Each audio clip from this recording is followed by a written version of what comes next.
বিটিভিতে চাকরি করে কানাডায় বাড়ির মালিক সাবেক জিএম মাহফুজা আক্তার। তার বিরুদ্ধে ১৩ কোটি টাকা আত্মসাতের অভিযোগ রয়েছে। মাহফুজা আক্তারের দুর্নীতি ও সন্ধানে তাকে জিজ্ঞাসাবাদ করেছে দুদক। বিস্তারিত মাহিলা ইসলামের রিপোর্টে। বিটিভির শিল্পী সম্মানী খাত থেকে ১৩ কোটি টাকা হাতিয়ে নেয়ার অভিযোগে নিজের বক্তব্য দিতে বুধবার দুদকে হাজির হন মাহফুজা আক্তার। পরে তাকে জিজ্ঞাসাবাদ করেন দুদকের উপসহকারী পরিচালক নাইমুল ইসলাম। দুদক জানায়, সরকারি অর্থ আত্মসাৎ করে গ্রামের বাড়িতে ৩টি বহুতল ভবন, রাজধানীর বনশ্রীতে ফ্ল্যাট আর কানাডায় বাড়ির মালিক হন মাহফুজা আক্তার।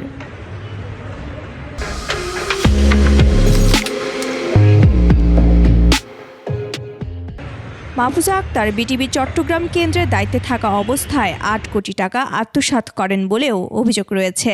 দুদক নীতিমালা যেটা আছে তার ভিত্তিতে অনুসন্ধান পর্বে ওনাদের সম্পদ বিষয়গুলো খোঁজখবর নেওয়ার জন্য ওনার একটা বক্তব্য নেওয়া হয়। হয়তো আজকে ওনার বিষয় এটাই ছিল। জিজ্ঞাসাবাদ শেষে সাংবাদিকদের এড়িয়ে যান মাহফুজা আক্তার। মাহিলা ইসলাম, ২১ টেলিভিশন, ঢাকা।